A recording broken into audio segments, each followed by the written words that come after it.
Fun fact number 12. This is Barbie 2. The first one I told you about, Barbie 1, the last recording, I talked about my childhood and kind of how we played Barbies and why, and how it might kind of be the same as some of the things that are being played today. Barbie 2, I want to talk about how Barbie and its place in the world and how it relates to the world and innocence and just different perspectives right now from when I was a child until now a little bit. When I was 5 or 6 and my sister was 7 or 8, we were with my grandfather and he took us into a store, and it wasn't like a big department store with tons of Barbies. It just barely had any Barbie stuff, but it had 2 Barbies. And he wanted to buy us each one. And there was some squabbling over, I want this one, I want that one too. Oh, I don't want the same one as you, and stuff like that. So they separated us. And we each got to choose one, and we weren't told which one the other one chose. And we ended up choosing the same one. And our choices was between a PJ, which I don't know if people have heard of anymore, but PJ was kind of like an older sister to Barbie. And then they had a Francine. At least we called them Francine, and I've looked it up recently, and it's Francie, I guess.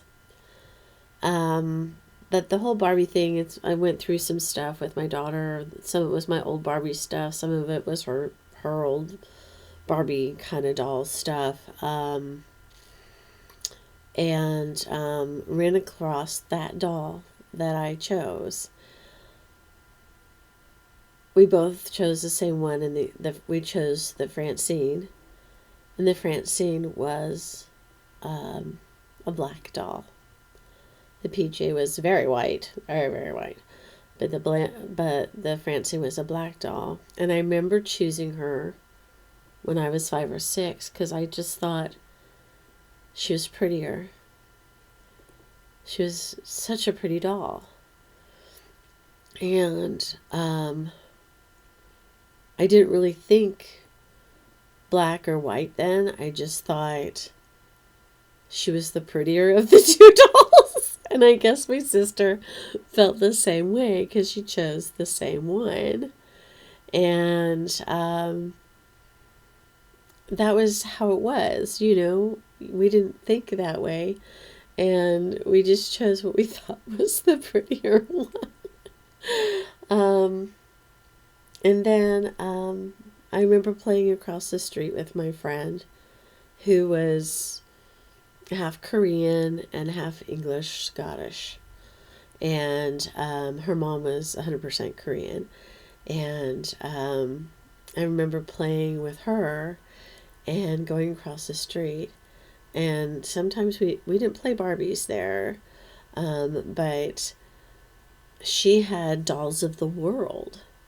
So she had like all these dolls with these really beautiful outfits, and they were probably about this tall, I would say, and gorgeous outfits. And her mom didn't like us playing with them, but we played with them. And they were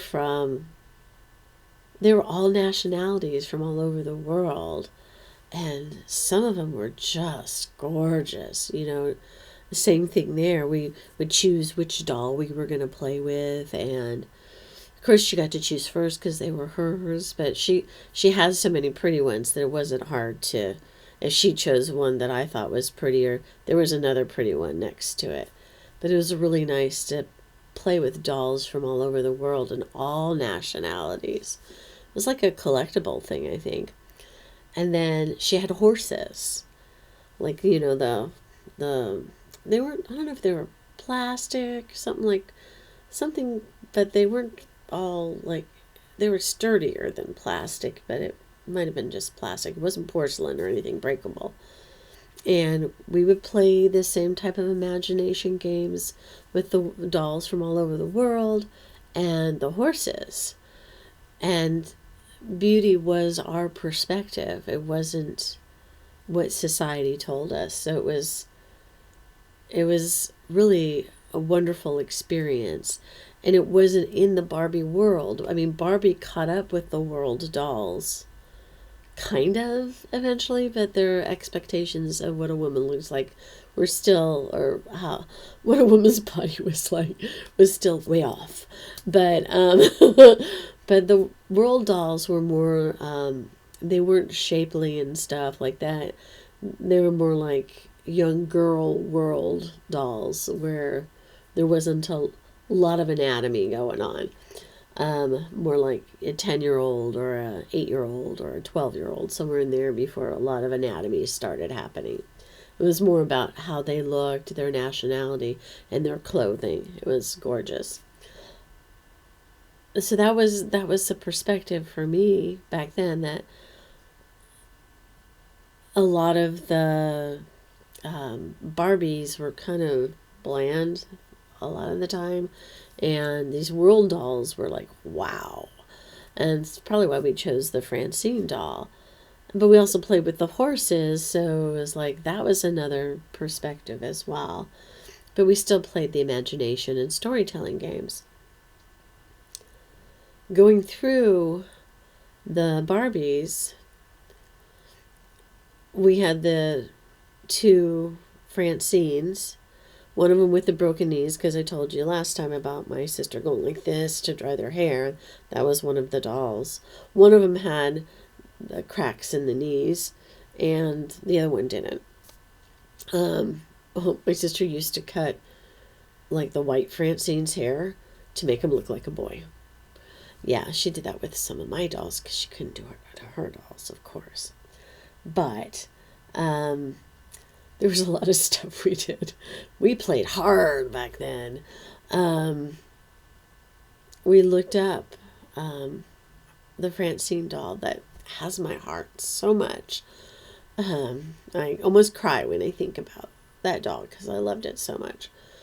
She was probably one of the prettier dolls that we had.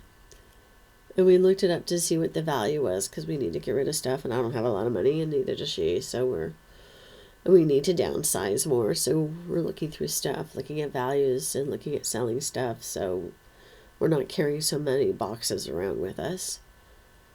And that Francine was worth almost $5,000 in pristine condition. And found out she was one of the first black Barbies. She was the first representation of a black Barbie, and I didn't even know that. I was just a little girl that was 5 years old that thought she was way prettier than the other doll that we could have chosen. And I loved playing with her. What we did with the one with the broken knees, we actually made her disabled, and she had a chair, and G.I. Joe took care of her because he could bend his elbow so he could carry her.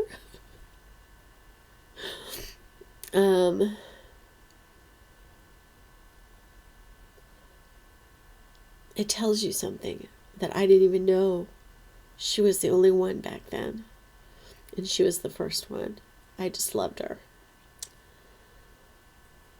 And it tells you something about the world, that you don't have to play with Barbie and fall into what society says you have to be. You don't have to make choices based off of what society tells you. You can just look for the beauty and truth and love and everything from your perspective and cherish it. You don't have to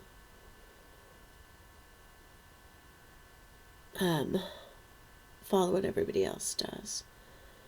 I think Barbie was supposed to teach young girls at first how to be good wives and homemakers, and then maybe more modern things, and then they got jobs, and then they got more nationalities, and but But I still don't think Barbie is a reflection of the true world. And maybe that's what the Barbie movie was about, and I haven't watched it. But yeah, I'm crying because you love what you love, and nobody should tell you what to love. You should see the beauty, truth, and love, and what you see from your perspective. And I think that's how I'm just kind of relating Barbie to the world. And the world dolls were actually much better at representing the whole world than Barbie was. And even the horses were. But we created a world that included everybody in our little towns that we built that took us all day. And every doll had a place, even if my sister had shook them to get their hair dry so hard that their knees cracked. We found a place for them in our Barbie world. So that's my Barbie 2. Didn't mean to cry, but loved my Francine doll. So, ciao bellas, and use your imagination and tell stories. I will say ciao bella again.